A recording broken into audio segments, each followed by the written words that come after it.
Dans un petit village entouré de collines verdoyantes et de rivières scintillantes vivait un jeune garçon nommé Samangu. Il était connu pour sa curiosité et son habileté à grimper aux arbres pour cueillir les fruits les plus mûrs. Une nuit, Samangu fit un rêve étrange. Il voyait un vieux sage portant un manteau d'étoiles qui lui disait « Samangu, tu es destiné à protéger ton village. Prépare-toi à un grand voyage. » Le lendemain matin, il raconta son rêve à son grand-père, un ancien guerrier qui avait autrefois défendu le village. Le vieil homme sourit doucement et dit « Les ancêtres t'ont choisi, mon fils. Mais avant de pouvoir les honorer, tu dois apprendre le courage, la patience et l'amour de ton peuple. » Ainsi, chaque jour, son grand-père lui racontait des histoires de bravoure et l'emmenait dans la forêt pour l'entraîner à marcher silencieusement, à observer la nature et à écouter son instinct.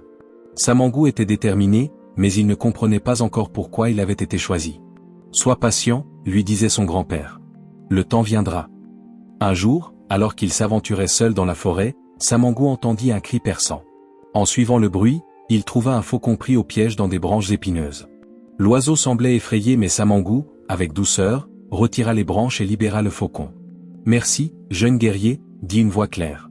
Étonné, Samangu réalisa que le faucon parlait. « Je suis l'esprit de la sagesse. En me sauvant, tu as montré de la compassion.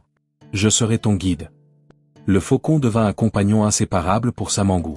Il lui apprit à observer son environnement avec des yeux perçants et à réfléchir avant d'agir. Un soir, l'oiseau murmura « Prépare-toi, car des temps difficiles approchent. » Samangu comprit alors que ces leçons prenaient un sens. Pour devenir un protecteur, Samangu devait affronter une épreuve sacrée. Son grand-père lui expliqua « Il y a une rivière mystérieuse. Pour la traverser, tu devras affronter tes peurs. Si tu réussis, tu seras digne de la protection des esprits. » Samangu arriva devant la rivière. L'eau était sombre, et un brouillard épais rendait l'autre rive invisible. Alors qu'il entrait dans l'eau, des voix étranges chuchotaient « Tu n'es pas assez fort. Retourne chez toi. » Mais Samangu se rappela les enseignements de son grand-père et du faucon. Il avança, même lorsque le courant devenait fort, et atteignit enfin l'autre rive. Un esprit apparut et dit « Tu as fait preuve de courage et de foi. Va maintenant accomplir ton destin. » Dans une grotte sacrée, guidé par le faucon, Samangu trouva un ancien masque sculpté avec soin. En le portant, il ressentit une force immense, mais il entendit aussi une voix « Ce pouvoir n'est rien sans la sagesse et l'humilité. Use-le avec prudence. » Avec le masque, Samangu pouvait courir plus vite que le vent et sauter plus haut que les arbres. Mais il se rendit compte que ce pouvoir ne devait jamais être utilisé pour impressionner ou intimider. La vraie force est dans le cœur, se rappela-t-il. Un jour, des tambours d'alerte résonnèrent dans le village. Des envahisseurs approchaient, bien armés et déterminés à piller. Les villageois étaient terrifiés, mais Samangu les rassembla. « Nous devons travailler ensemble. Utilisez vos talents, les chasseurs, les cultivateurs, et les anciens. Si nous sommes unis, nous réussirons. » Avec l'aide du faucon, Samangu trouva un moyen de piéger les envahisseurs dans une embuscade. Le village triompha sans perdre une seule vie. Samangu comprit que la stratégie et l'unité étaient des armes plus puissantes que n'importe quelle force brute. Le village fêta la victoire avec une grande cérémonie. Samangu, bien que célébré comme un héros, refusa de se vanter. « Cette victoire n'est pas la mienne.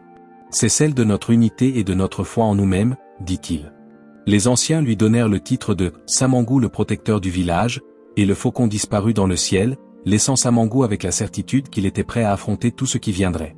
Cette histoire, pleine de courage et de leçons profondes, montre que le vrai pouvoir réside dans la sagesse, l'humilité et l'unité. Êtes-vous prêt pour expérimenter l'histoire de Samangu?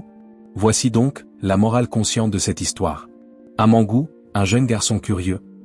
Sous la guidance de son grand-père et d'un faucon magique, il apprend que le courage, la compassion et l'humilité sont essentiels pour affronter la vie. Après avoir libéré le faucon, il reçoit la sagesse nécessaire pour observer et agir avec prudence. Lors de l'épreuve de la rivière des peurs, il surmonte ses doutes grâce à sa foi et sa persévérance. Avec le masque du pouvoir, il découvre que la vraie force réside dans le cœur, et non dans la puissance brute. Face à une menace d'envahisseurs, il unit son village, prouvant que l'unité et la stratégie surpassent toute arme.